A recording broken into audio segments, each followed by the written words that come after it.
Did you know about the secret tax saving season? Today, I'll share with you how you can legally pay zero taxes in 2024 and keep every dollar you earn. Sounds too good? Well, I've got the tricks that can change your financial game. Watch now and join the savvy few in on the secret. Max out retirement account. The first way you may go about it is to contribute maximally to traditional 401k plans. This is a tax-advantaged retirement account that lets you contribute up to $23,000 per year before taxes. That means every dollar you put decreases your taxable income by the same amount. This means you show less income, pay less taxes, and have more money to invest with. If that sounds confusing, here's an example. Let's imagine you earn $100,000 each year and contribute $25,000 to your traditional 401k retirement plan, and the amount remaining is $75,000. In this situation, you're only taxed on the remaining amount after contributing into your traditional 401k account, so you'll be taxed as if you're earning $75,000 and in a 22% tax bracket that is immediate saving of $5,500. Some employers can even match your 401k contributions dollar for dollar up to a certain level, thus doubling your risk-free investment. Well, I believe you must be thinking this is too good to be true, and there must be a catch. Well, I guess you're right. The disadvantage is that you will eventually have to pay taxes when you withdraw money from the account in retirement, which is usually around the age of 59, and the tax bracket may be much higher in the future than it is now. In my opinion, I would advise you use this method in two cases. The first is when your employer matches your 401k plan dollar to dollar. In that case, you should take this option, because you are doubling your investment risk-free. Second, having a 401k makes a lot of sense if you're currently in a high tax bracket, and probably will retire in a lower tax bracket. Then you may simply profit from the difference. However, for most people, a 401k is an excellent resource for lowering your tax bill. This also leads us to the next way we can lower our tax bill, and I'm talking of course about health saving accounts, or an HSA. They are tax advantage accounts which are specifically designed to cover any out-of-pocket medical expenses or charges that you may incur throughout your life. Another advantage of HSA is that you can invest the money you contribute to increase your tax savings even further. Here are a few reasons why I consider this to be one of the best tax advantage accounts to ever exist. First, you don't need to pay taxes on any money you contribute to this account, and you can contribute up to $4,150 every year in 2024. Second, you will not be taxed on the money that you use if it's on a health-related expense, which we will face at some point in our lives. It's basically like you're getting tax-free money to invest without having to pay taxes, but you have to spend it on the right expenses. And with a 22% tax rate, that's a net saving of $1,000 instantly for perhaps 10 minutes of work.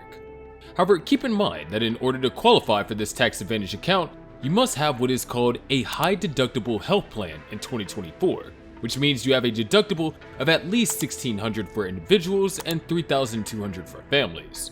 So if you fulfill this criterion, then I suggest you use this method since it's one of the finest methods to save money on your taxes for the least amount of work. The next way to lower our tax bill and save money is by using one of the largest US tax breaks in existence, called long-term capital gains tax rate. Just think about this. If you buy an investment and sell it within 12 months, the profit you gain is considered as earned income and is taxed at your ordinary income level, which could be as high as 37% plus state income taxes. However, if you retain that investment for more than a year and then sell it for profit, you will be taxed at the long-term capital's gain rate, which is much lower.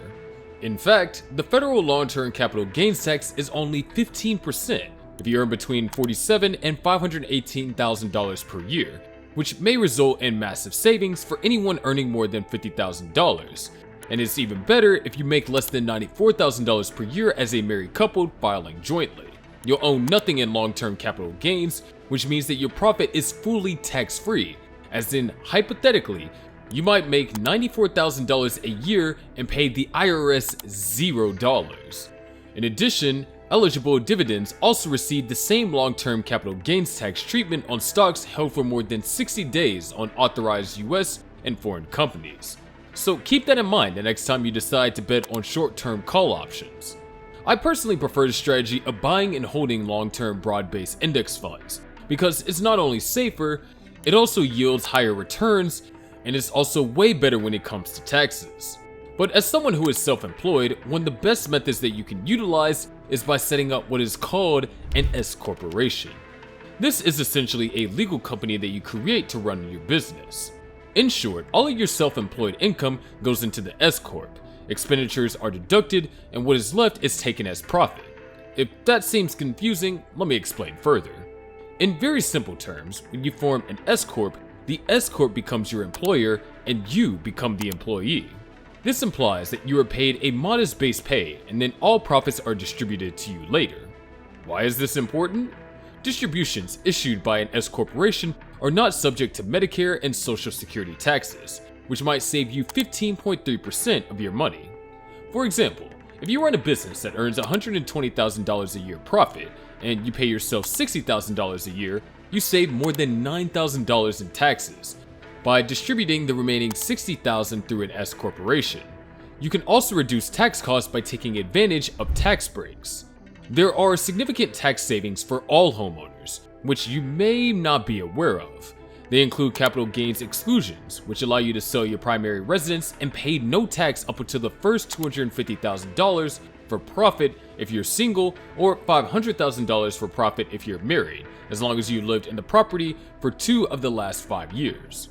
For example, say you bought a $500,000 property in 2018, and it's now worth $1 million. Ordinarily, if you make $500,000 as a long-term capital gain, you would have to pay 20% in taxes. However, with this, you pay nothing. Keep in mind that this doesn't apply to state taxes. Nevertheless, a 20% tax savings is something you'll always want to have in your arsenal. You can also use the 1031 exchange. The 1031 exchange is applicable if you own a rental property, and one of its advantages is that you can defer paying taxes when you sell as long as you swap the property for another within a particular time frame.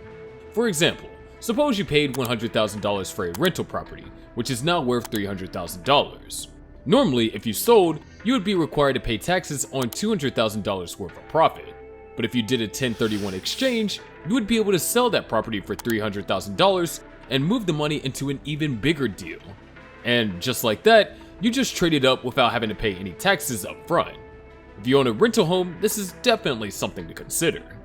But for you to be able to implement these methods to reduce your tax bill and save on taxes, you need to hire an expert in this field to know if all of these is possible.